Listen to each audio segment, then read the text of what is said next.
மகர ராசிக்காரர்களே, இந்த நிமிஷம் நீங்க இந்த வீடியோவை பார்த்துட்டு இருக்கீங்கன்னா அது உங்க வாழ்க்கையோட ஒரு பெரிய திருப்பு முனை ஆரம்பமாக போகுதுன்னு அர்த்தமுங்க. சமீப காலமா எல்லாமே கை கெட்டின தூரத்துல வருது, ஆனா கடைசி நிமிஷத்துல நழுவி போகுதேன்னு ஒரு ஆதங்கம் உங்களுக்குள்ள இருக்கும். நீங்க மத்தவங்களுக்கு வழிகாட்டுவீங்க, ஆனா உங்களுக்கே ஒரு வழி தெரியாம தவிச்சிருப்பீங்க. இது ஏதோ தற்செயலா நடக்கிற தடை இல்லைங்க, இது உங்களுக்கான ஒரு பரீட்சை காலம். ஆனா பயப்படாதீங்க. மகர ராசிக்கு அந்த தடைகளை உடைக்கிற சாவியை இன்னைக்கு இந்த வீடியோ மூலமா கடவுள் உங்ககிட்ட கொடுக்க போறார். அந்த சாவி வேற எதுவும் இல்ல, உங்க குலதெய்வம் தான். உங்க வாழ்க்கையில இப்ப இருக்கிற அந்த ஒரு பெரிய கவலையை மனசுல நினைச்சிட்டு குலதெய்வத்தோட பேரை கமெண்ட்ல ஒரே ஒரு முறை எழுதுங்க. அந்த ஒரு வரி உங்க மன பாரத்தை பாதியா குறைக்கும், இந்த பலன்களை பழிக்க வைக்கும். அது மட்டும் இல்லாம நீங்க இன்னும் நம்ம குடும்பத்துல இணையலைன்னா சப்ஸ்கிரைப் பண்ணி இப்பவே சேர்ந்துக்கோங்க. ஏன்னா உங்க முன்னேற்றத்திற்கான அந்த முக்கியமான ரகசியம் இங்கதான் இருக்கு. வாழ்க்கையை மாத்த போற இன்றைய மகர ராசி பலன்களுக்குள்ள போலாம் வாங்க. அன்பான மகர ராசி நேயர்களே, சனி பகவானை ராசி அதிபதியா கொண்டவங்க, நில ராசியை சேர்ந்தவங்க, உண்மைக்கும் நேர்மைக்கும் தர்மத்துக்கும் மட்டுமே கட்டுப்பட்டு நடப்பவங்க. செவ்வாய் உச்சமடையக்கூடிய ராசி அப்படிங்கிறதால எப்பேற்பட்ட கஷ்டங்கள் வந்தாலும் எந்த ஒரு தப்பான செயலுக்கும் உடன்பட மாட்டீங்க. ஏழ்மையாக இருந்தாலும் நேர்மையாகவே நடந்துப்பீங்க. குரு பகவான் நீச்சம் அடையக்கூடிய ராசி அப்படிங்கிறதால கல்வி மற்றும் எதிர்காலத்தை பத்தின முடிவுகள் எடுக்கிறதுல கொஞ்சம் தடுமாறுவீங்க. மனக்குழப்பங்கள் அதிகமாக இருக்கும். அதனாலேயே ஈஸியா ஜெயிக்க வேண்டிய இடத்துல கூட உங்களுக்கான வெற்றிகள் எல்லாமே தாமதமா கிடைக்குங்க. இந்த ராசி மண்டலத்துல நாணயமிக்க ராசி ஒன்று இருக்கு அப்படின்னா அது மகர ராசி தாங்க. சொன்ன வார்த்தையை எப்பாடு பட்டாவது காப்பாத்திடுவீங்க. அதுக்காக எந்த ரிஸ்க் வேணாலும் எடுப்பீங்க. எந்த ஒரு விஷயத்தை செய்யும் போதும் நீங்க பிராக்டிக்கலா யோசிச்சு செயல்படுவீங்க. மிகப்பெரிய லட்சியவாதிகளா இருப்பீங்க. வாய் வார்த்தைகள் மட்டும் இல்லாம செயல்ல எதையும் செஞ்சு முடிக்கக்கூடிய கடினமான உழைப்பாளிகளாக இருப்பீங்க. எதையும் துணிந்து செய்யக்கூடிய தைரியம் மிக்கவங்களா இருப்பீங்க. எத்தனை தோல்விகள் வந்தாலும் வெற்றிக்காக தொடர்ந்து முயற்சி செய்யக்கூடியவங்க. நல்ல விஷயமா இருந்தாலும் சரி, கெட்ட விஷயமாக இருந்தாலும் சரி, தன்னுடைய வாழ்க்கை அனுபவத்திலிருந்து தான் எல்லாத்தையும் கத்துப்பீங்க. குடும்ப உறவுகளுக்கு ரொம்பவே மதிப்பு கொடுப்பீங்க. வீட்டுல செல்ல பிள்ளையாவும் இருப்பீங்க. எந்த இடத்துக்கு போனாலும் தானாகவே ஒரு பொறுப்பை எடுத்து செயல்படக்கூடியவங்களா இருப்பீங்க.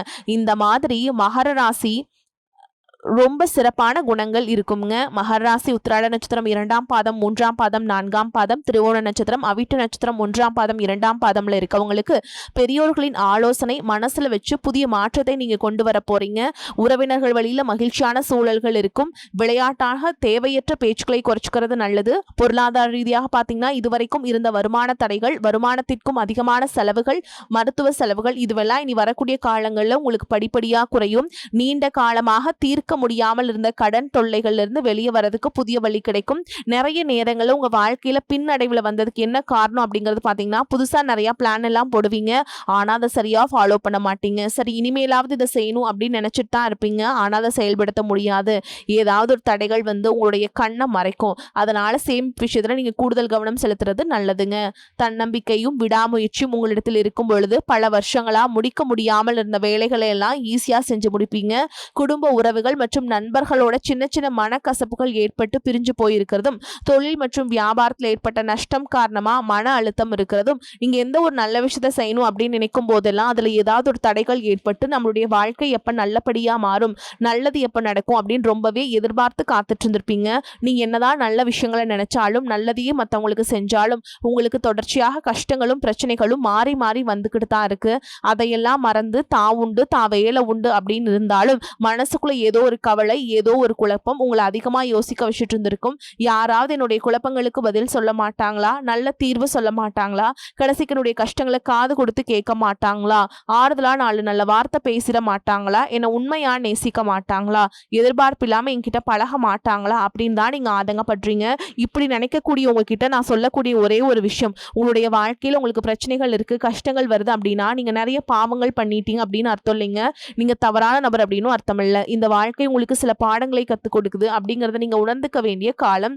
சாதாரணமா எல்லாரும் சொல்லலாம், நீங்க செஞ்சா நல்லது செஞ்சா எங்க காலையில் அப்படின்னு நினைப்பாங்க. நம்ம நல்ல விஷயத்தை எப்ப செஞ்சாலும் அதற்கான பலன்கள் உடனே கிடைக்கலனாலும் அது காலதாமதமாக தான் கிடைக்கும் அப்படிங்கறத நீங்க புரிஞ்சுக்கணும். கெட்ட பேர் வாங்குறது ரொம்ப ஈஸி, சில நிமிஷத்துல வந்துடும். ஆனா நல்ல பேர் வாங்குறதுக்கு ரொம்ப வருஷம் ஆகும். அதனால எப்பவுமே எதிர்பார்ப்புல குறைச்சிக்கிட்டு எப்பவும் போல இயல்பா இருக்கு நீங்க பழகிக்கணும். இப்ப வரைக்கும் நீங்க எப்படிப்பட்ட கஷ்டமான சூழல்ல இருந்தாலும் சரி, அதுவெல்லாம் நிரந்தரம் கிடையாது. உங்க வாழ்க்கை இன்னும் முடிஞ்சல அப்படிங்கறத நீங்க ஞாபகத்துல வச்சுக்கணும். இப்போ உங்க வாழ்க்கையில் இருக்கக்கூடிய கடன் பிரச்சனையோ, கணவன் மனைவி பிரிவோ, அல்லது காதல் தோல்வியோ, அல்லது அல்லது வேலை இல்லாம கஷ்டப்படுறதோ, இது மாதிரி உங்க வாழ்க்கையில உங்களை சுத்தி நடக்கக்கூடிய எல்லா விஷயங்களும் உங்களை அழிக்கிறதுக்காக வரலைங்க, உங்களை மாத்துறதுக்காக வந்திருக்கு. ஒரு புதுவிதமான வாழ்க்கையை எதிர்காலத்துல நீங்க வாழ போறீங்க.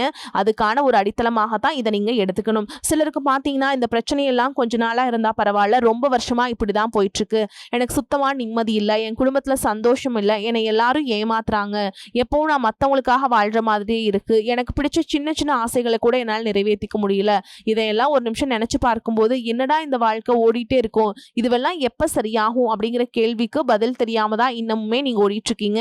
இப்போ நீங்க எப்படிப்பட்ட சூழல்ல இருந்தாலும், எவ்வளவு மன அழுத்தத்துல இருந்தாலும் அதுவெல்லாம் உங்களுக்கு கூடிய சீக்கிரத்திலேயே மாறப்போகுது அப்படிங்கிறத நீங்க ஞாபகம் வச்சுக்கோங்க. சாதாரணமா 1 டிகிரி 2 டிகிரி படிச்சுட்டு வேலை இல்லாம சில பேர் இருப்பீங்க. சில பேர் தன்னுடைய படிப்புக்கு சம்மந்தமே இல்லாம குறைவான சம்பளத்துல தன்னுடைய குடும்ப கஷ்டத்துக்காக ஏதாவது ஒரு வேலையை செஞ்சுட்டு இருந்திருப்பீங்க. இந்த சுக்கிராதித்ய யோகம் காரணமா உங்களுடைய மனசுக்கு பிடிச்ச மாதிரியான நல்ல வேலை அதிகமான சம்பளத்தோட கிடைக்க போகுது. அதே நேரத்துல அந்த வேலையில சில சவால்களை எல்லாம் கடந்து வந்தீங்கன்னா சில மாதங்களுக்கு பிறகு உங்களுக்கு பதவி உயர்வும் கிடைக்க போகுது. தொழில் மற்றும் வியாபாரம் மூலமாக நஷ்டத்தை சந்திச்சு கடன்ல இருக்கவங்களுக்கும் உங்களுடைய புதிய யுக்திகள் மற்றும் புதிய முயற்சிகள் மூலமாக எல்லாவற்றிலும் இருந்து மீண்டு வருவீங்க. எதிர்பாராத நபர்கள் மூலமாக உங்களுக்கு உதவிகள் கிடைக்கும். நல்ல வேலையாட்கள் கிடைப்பாங்க. உங்களுடைய பொருளாதாரம் உயரப்போகுது. குடும்ப வாழ்க்கை இனிமையாக இருந்தாலும் குழந்தை பாக்கியம் இல்லை அப்படின்னு கோயிலுக்கும் ஹாஸ்பிட்டலுக்கும் மாறி மாறி போயிட்டு வந்திருப்பீங்க. சரியான புரிதலோடு சரியான மருத்துவ சிகிச்சைகள் மற்றும் குலதெய்வத்திற்கு பொங்கல் வச்சு வழிபாடு செய்வது, ஆரோக்கியமான விஷயங்களை செய்யறதன் மூலமா இந்த வருடத்தின் இறுதிக்குள்ள நிச்சயமா உங்களுக்கு குழந்தை பாக்கியம் கிடைப்பதற்கான வாய்ப்புகள் இருக்கு. அப்படி உங்களுக்கு கரு உருவாகக்கூடிய சூழல்ல நீண்ட தூர பயணங்களையும் அளவுக்கு அதிகமாக யோசிக்கிறதையும் முற்றிலுமாக நீங்க தவிர்க்கணும். இதை மட்டும் நீங்க சரியா செஞ்சுட்டு வந்தீங்கன்னா அழகும் அறிவும் ஒன்றாக இருக்கக்கூடிய குழந்தை பிறக்கும். இதனால் வரைக்கும் நீங்க என்னதான் பாசிட்டிவா இருந்தாலும் உங்களுடைய மனசுல நெகட்டிவான எண்ணங்கள் எந்த ஒரு காரியத்தை செஞ்சாலும் அதுல உங்களுக்கு முழு திருப்தி இல்லாத மண்ணிலே இருந்திருக்கும். அதனாலே உங்களுக்கு மனதளவுல பல சோதனைகள் எல்லாமே வந்திருக்கும். உங்களுடைய கடின உழைப்பால உங்களுக்கு வருமானம் அதிகமா வரக்கூடிய சூழல் இருந்தாலும் வருமானத்தையும் மீறி அதிகமா கடன் வாங்கி செலவு செய்யக்கூடிய சூழல்களும் வந்திருக்கும். சில இடங்கள்ல மத்தவங்களுக்கு கடனா பணத்தை கொடுத்துட்டு அதை திரும்ப வாங்க முடியாம ரொம்பவே மன உளைச்சலுக்கு ஆளாகி இருப்பீங்க. இதனாலே குடும்பத்திலையும் சரி தொழிலையும் சரி உங்களுக்கு நிம்மதி இருந்திருக்காது. உடல் ஆரோக்கியத்தை பொறுத்த வரைக்கும் 50 வயசுக்கு மேல இருக்கவங்க ஏதாவது உடல் பிரச்சனை காரணமா மருந்து மாத்திரைகளை அதிகமா சாப்பிடுவீங்க. ஆனா அது குணமடையாம தொடர்ந்து பிரச்சனைகளை கொடுத்துட்டே இருந்திருக்கும். இனி வரக்கூடிய கிரக நிலைகள் காரணமா மருந்துகளோடு இயற்கையான உணவு முறைகளையும் நீங்க எடுத்துக்கிட்டீங்கன்னா உங்களுடைய உடல் வலுப்பெறும். எல்லா விதமான துன்பங்கள் இருந்தும் நீங்க மீண்டு வர போறீங்க. உங்களுடைய வாழ்க்கையில மத்தவங்க அவங்களுடைய சுயநலத்துக்காக தெரிஞ்சு உங்களுக்கு சில துரோகங்களை எல்லாம் செஞ்சிருப்பாங்க. மத்தவங்க செஞ்ச தப்புக்கும் நீங்களே பழி ஏத்துக்கிற மாதிரி இருந்திருக்கும். ஒரு விஷயத்த நல்லா புரிஞ்சுக்கோங்க, சிலரை மாத்த முடியாது, ஆனா நம்மளை நம்ம மாத்திக்க முடியும். உங்களுடைய வாழ்க்கையில ஒவ்வொரு நிலையிலையும் ஒவ்வொரு நாளும் ஒவ்வொரு செயலுக்கும் ஒவ்வொருத்தருடைய விமர்சனத்துக்கும் பதில் கொடுத்துட்டு இருக்க முடியாது. இயற்கைக்கும் கடவுளுக்கும் நம்மளுடைய மனசாட்சிக்கும் உண்மையாக இருந்து யாரோட மனசையும் புண்படுத்தாம நம்ம அடுத்த நிலையை நோக்கி போயிட்டே இருக்கணும். நீங்க பெருசா மதிச்ச சில உறவுகள், உயிராக நினைக்கக்கூடிய சில மனிதர்கள், எதிர்காலம் அப்படின்னு நினைச்சிட்டு இருக்கக்கூடிய குழந்தைகளும், ஆதரவா இருக்கக்கூடிய குடும்பமே உங்களுக்கு பல கஷ்டங்களை எல்லாம் கொடுத்திருக்காங்க. இவ்வளவு வழிகளையும் வேதனைகளையும் கடந்து இன்னமும் நீங்க ஓரளவுக்கு நல்லா இருக்கீங்கன்னா அதுக்கு மிக முக்கியமான காரணம் நீங்க கடவுள் மேல வச்சிருக்கிற நம்பிக்கையும் இது வரைக்கும் நீங்க செஞ்ச நல்ல விஷயங்கள் தான் காரணம் அப்படிங்கிறத புரிஞ்சுக்கோங்க. உங்களை பொறுத்த வரைக்கும் இந்த வாழ்க்கையில் நீங்க பெருசா எதையுமே ஆசைப்படல. ஆரோக்கியமான சாப்பாடு, தனக்குன்னு சந்தோஷமான நல்ல குடும்பம், மனசுக்கு பிடிச்ச வீடு, தேவைகளை எல்லாம் பூர்த்தி செய்யக்கூடிய அளவுக்கு வருமானம் கொடுக்கக்கூடிய வேலையோ தொழிலோ இது இருந்தா போதும். உடல் ஆரோக்கியமும் நிம்மதியான தூக்கமும் இருந்தா போதும் அப்படின்னு தான் நினைக்கிறீங்க. உங்களுக்கு இந்த அடிப்படையான விஷயங்கள் ஓரளவுக்கு கிடைச்சாலும் மனசுல நிம்மதி இல்லாதனால உங்க முகத்திலையும் தேஜஸ் இல்லை. இதுக்கப்புறமாவது இந்த வாழ்க்கையை நல்லா என்ஜாய் பண்ணும் அப்படின்னு நீங்க ரொம்பவே நம்பிட்டு இருக்கீங்க. நடக்கிற விஷயங்கள் எல்லாம் பாதிதான் நிறைவேறுது. அதனாலேயே உங்க வாழ்க்கை கனவு மாதிரி ஒரு பிடிப்பே இல்லாம தான் போயிட்டு இருக்கு. எதை செய்ய போனாலும் ஏதாவது ஒரு தடைகள் உங்களுடைய வாழ்க்கையை முடிக்கிற மாதிரி இடைஞ்சலா இருந்திருக்கும். இக்கட்டான நேரத்துல யாராவது எனக்கு சின்ன ஒரு உதவி செய்ய மாட்டாங்களா, என்னை கை கொடுத்து தூக்கி விட மாட்டாங்களா அப்படின்னு எத்தனையோ முறை கடவுள்கிட்ட நீங்க வேண்டுதல் வச்சிருப்பீங்க. உங்களுடைய அத்தனை வேண்டுதல்களும் இனி பழிக்க போகுது. இதுவரைக்கும் வாடகை வீட்டில் இருந்திருப்பீங்க. அதனாலே உங்களுக்கு திருமணம் சில நேரங்களில் தடைபட்டு இருந்திருக்கும். அதை நேரடியாக சொல்லாம ஜாதகம் சரியில்லை, பொருத்தம் இல்லை, அரசாங்க வேலை இல்லை, பெற்றோர்கள் சரியில்லை அப்படின்னு ஏதோ ஒரு காரணம் சொல்லி தட்டி கழிச்சுட்டு போயிட்டு இருந்திருப்பாங்க. நீங்களா காதலிச்சா கூட அவங்களும் ஏதாவது ஒரு சந்தர்ப்பத்துல எங்க அப்பா அம்மா ஒத்துக்கல, எனக்கு உன்னை பிடிக்கல அப்படின்னு கடைசி நேரத்துல ஏமாத்திட்டு போகக்கூடிய சூழலும் இருந்திருக்கும். இனி வரக்கூடிய காலங்களில் உங்களுக்கு நல்ல வேலை வாய்ப்பு அமையும் பொழுது அந்த இடத்துல உங்களுடைய திறமைகளுக்கு மதிப்பு கொடுப்பாங்க. உங்களுடைய நிர்வாகத்திறன் மற்றும் தலைமை பண்பு அதிகரிக்கும். மற்றவங்களுடைய மதிப்பு மரியாதை வைக்கிற மாதிரியான செயல்களை செய்வீங்க. துணிச்சலான முடிவுகளை எடுப்பீங்க. இதுவரைக்கும் பொது இடங்களில் நல்ல விஷயங்களுக்கு செய்கிறதுக்கு கொஞ்சம் தயங்கி நின்றுப்பீங்க. ஆனால் இதுக்கப்புறமா நீங்கள் துணிந்து செய்ய போகிறீங்க. இதன் காரணமாக உங்களுக்கு போட்டியாளர்கள் யாருமே இருக்க மாட்டாங்க. எதிரிகள் யாரும் குறுக்க வர மாட்டாங்க. உங்களுடைய முன்னேற்றத்தை தடுத்து நிறுத்த இங்கே யாரும் இருக்க மாட்டாங்க. புதனும் சுக்கிரனும் உங்களுடைய பேச்சு திறமை அமைக்க காரணமா இருக்க போறாங்க. இதுவரைக்கும் நீங்க பேசின பேச்சை விட நீ எல்லார்கிட்டயுமே நம்பிக்கையோடு பேச போறீங்க. உங்களுடைய பேச்சுல ஒரு காந்த சக்தி இருக்க போகுது. புத்திசாலித்தனமான முடிவுகளை எடுப்பீங்க. உங்களுடைய நண்பர்கள் வட்டம் விரிவாக போகுது. குடும்பத்துல நெருங்கிய உறவுகள் மரணத்தால மன வலிமை இழந்து ரொம்பவே கஷ்டப்பட்டுட்டு இருந்திருப்பீங்க. இதற்கு பிறகு மன வலிமையோடு எல்லா காரியங்களையுமே நீங்க செய்ய போறீங்க. உங்களுக்கு நல்ல வாழ்க்கை துணை அமைய போறாங்க. அதுவும் கை நிறைய சம்பளம் வாங்கக்கூடிய அழகான வாழ்க்கை துணை அமைவாங்க. உங்களுடைய 2 பேருடைய வருமானமும் உங்க குடும்ப பொருளாதார சூழலை உயர்த்த போகுது. திருமணம் முடிஞ்சதுக்கு அப்புறம் புதிதாக உங்களுக்கு சொந்த வீடு, வாகனம் எல்லாமே சாத்தியமாகும். வெகு விரைவிலேயே நீங்க நினைச்ச மாதிரியான வாழ்க்கையை நீங்க வாழ போறீங்க. நீண்ட காலமா உங்க குடும்பத்துல வாழ்க்கை துணையின் உறவுகள் மூலமாக நிறைய பிரச்சனைகள் எல்லாமே சந்திச்சுட்டு வந்துட்டு இருந்திருப்பீங்க. நீண்ட காலமா உங்களுக்கு பிரச்சனைகளை கொடுத்து கொண்டு வந்த உங்களுடைய வாழ்க்கை துணையின் உறவுகள் உங்களை விட்டு விலகி இருக்க போறாங்க. அவங்க செஞ்ச பாவங்களுக்கும் மனசாட்சி இல்லாம நடந்துகிட்டதுக்கும் சரியான தண்டனை கிடைக்க போகுது. இதற்கு பிறகு குற்ற உணர்ச்சியால அவங்களே உங்ககிட்ட மன்னிப்பும் கேட்க போறாங்க. இந்த மாதிரியான நல்ல விஷயங்கள் உங்க வாழ்க்கையில நடந்து உங்க வாழ்க்கையவே தலைகீழா மாத்த போகுது. அதனால நீங்க நம்பிக்கையோடு இருங்க. இந்த கிரக நிலைகள் காரணமா நல்ல விஷயங்கள் நடக்கும்போது அதை தடுக்கிறதுக்கும் கெடுக்கிறதுக்கும் சில நேரங்கள் கெட்டதாக அமையும். சில மனிதர்கள் தடையாக வந்து நிற்பாங்க. அதனால எல்லா இடத்துலையுமே கவனமா இருக்கணும். யாருக்கும் எந்த இடத்துலையும் விஷயத்த முழுசா தெரிஞ்சுக்காம வாக்குறுதிகள் கொடுக்கறதோ பொருளாதார உதவிகள் செய்யறதையோ உடனே செய்யாம கொஞ்சம் யோசிச்சுட்டு செய்யலாம். இந்த மாதிரி உங்க வாழ்க்கையில நல்ல விஷயங்கள் நடக்கும் பொழுது உங்களுடைய நல்ல பேரை கெடுக்கிறதுக்கும் உங்களுக்கு அவமானத்தை ஏற்படுத்தணும் அப்படிங்கிறதுக்காகவும் சில மனிதர்கள் எந்த எல்லைக்கும் போய் தவறான விஷயங்களை செய்வாங்க. அதனால உங்களுக்கு அறிமுகம் இல்லாத ஆண்கள் மற்றும் பெண்கள் கிட்ட பேசும் பொழுதும் பழகும் பொழுதும் உங்களுடைய வார்த்தைகளை நீங்க கவனமா இருக்கணும். உங்களை பொறுத்த வரைக்கும் பரிகாரம்னு பார்த்தோம்னா சனிக்கிழமைகளை சனி வழிபாடு செய்யறதும் பிரதோஷ நாட்களை சிவனை வழிபாடு செய்யறதும் உங்களுக்கு சிறப்பான பலன்களை கொடுக்கும். இதுவரைக்கும் நீங்க எதையாவது வேண்டுதல் வச்சுட்டு நிறைவேற்றாம இருந்தீங்க அப்படின்னா அந்த வேண்டுதல்களை நிறைவேற்றுங்க. உங்க வாழ்க்கையில் நீ எந்த விஷயத்துக்கும் தடைகள் அப்படிங்கிறது இருக்காது. எல்லாம் நல்லபடியா அமையும். தன்னம்பிக்கையோடவும் தைரியத்தோடவும் ஒவ்வொரு அடியும் எடுத்து வைங்க. ஜெயிக்க போறீங்க. அதை யாராலும் தடுத்து நிறுத்த முடியாது. உங்களுக்கு நல்லதே நடக்கும். மகர ராசி அன்பர்களே, எதிர்பார்த்ததை விடவும் வருமானம் கூடுதலாகவே இருக்கும். கணவன் மனைவிக்கிடையே அந்யோன்யம் அதிகரிக்கும். உங்கள் முயற்சிகளுக்கு வாழ்க்கை துணை ஆதரவாக இருப்பாங்க. பிள்ளைகளால் பெருமை உண்டாகும். சிலருக்கு உறவினர்களால் சங்கடங்கள் ஏற்பட்டாலும் பாதிப்பு எதுவும் இருக்காது. சிலருக்கு வெளியூர்களில் இருக்கும் புகழ்பெற்ற புனித தலங்களுக்கு சென்று தரிசிக்கும் வாய்ப்பு ஏற்படும். தந்தையிடம் எதிர்பார்த்த காரியம் அனுகூலமாக முடியும். அலுவலகத்தில் உங்கள் பணிகளில் கூடுதல் கவனம் தேவை. சக பணியாளர்களிடம் எச்சரிக்கையாக இருக்க வேண்டும்.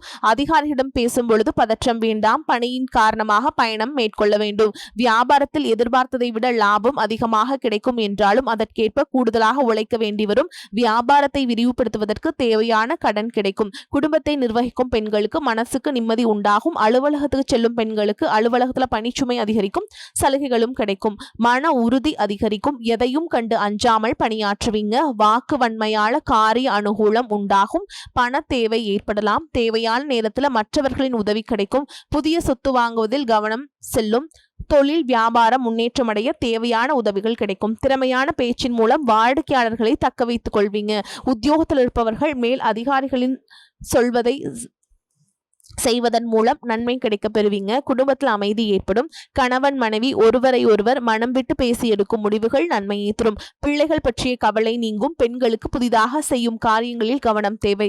கலைத்துறையினருக்கு புதிய வாய்ப்புகள் பெருமளவில் தேடி வரும். வாய்ப்புகள் தேடி நீங்கள் பெருமளவில் அலைந்த நிறை மாறி உங்களை தேடி பலர் வரும் நிலை ஏற்படும். அரசியல்வாதிகளுக்கு உங்கள் செல்வாக்கு நாளுக்கு நாள் பெருகி வரும். பொருளாதார வசதி நல்ல முறையில் மேம்படும். பொது மக்களிடம் உங்களுக்கு பெரும் மதிப்பு இருந்து வரும்.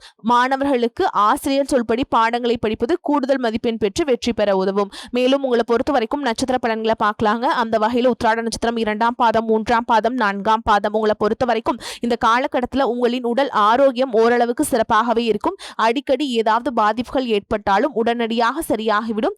தேவையற்ற பயணங்கள் மேற்கொள்ளக்கூடிய சூழல்களும் உடல்நிலை சோர்வடையும் என்றாலும் அதன் மூலம் ஓரளவுக்கு அனுகூலமான பலனையும் அடைய முடியும். அடுத்ததா திருவோண நட்சத்திரம் உங்களை பொறுத்த வரைக்கும் மனைவி பிள்ளைகளாலும் சிறிதளவு மருத்துவ செலவுகளை எதிர்கொள்வீங்க. குடும்பத்தில் சிறு சிறு கருத்து வேறுபாடுகள் தோன்றினாலும் ஒற்றுமை குறையாது. உற்றார் உறவினர்களை அனுசரித்து செல்வதன் மூலம் ஓரளவுக்கு அனுகூலமான பலனை அடைவீங்க. அடுத்ததா அவிட்ட நட்சத்திரம் 1ஆம் பாதம், 2ஆம் பாதம் உங்களை பொறுத்த வரைக்கும் திருமண சுபகாரிய முயற்சிகளை மேற்கொள்வதை சில காலம் தள்ளி வைப்பது நல்லது. புத்திரர்களால் சில மன சஞ்சலங்கள் தோன்றினாலும் பெரிய அளவில் பாதிப்புகள் எதுவும் ஏற்படாது. பொருளாதார நிலை திருப்திகரமாகவே இருக்கும். தேவையற்ற செலவுகளை குறைத்து கொண்டால் சேமிக்க முடியும். மேலும் உங்களை பொறுத்த வரைக்கும் பரிகாரம்னு பார்த்தோம்னா சனி பகவானை வணங்கி வர கஷ்டங்கள் குறையும். வேலை பளு குறையும். உங்களை பொறுத்த வரைக்கும் அதிர்ஷ்டம் தரக்கூடிய எண்கள்னு பார்த்தீங்கன்னா 5, 9ங்க. இந்த எண்களை அதிகமாக பயன்படுத்துங்க. அதிர்ஷ்டத்தை அதிக அளவில் ஈர்த்து கொடுக்கும். அதே மாதிரி அதிர்ஷ்டம் தரக்கூடிய கிழமைகள்னு பார்த்தீங்கன்னா சனி மற்றும் திங்கள் இந்த நாட்களை சுபகாரியங்கள் செய்ய பயன்படுத்திக்கோங்க. நன்மைகளை கொண்டு முடியும். வரக்கூடிய வாய்ப்புல தவற விட்டுறாதீங்க. கெட்டியா பிடிச்சுக்கோங்க. வாழ்த்துக்கள். வாழ்க வளமோடு நலமோடு. நன்றி, வணக்கம்.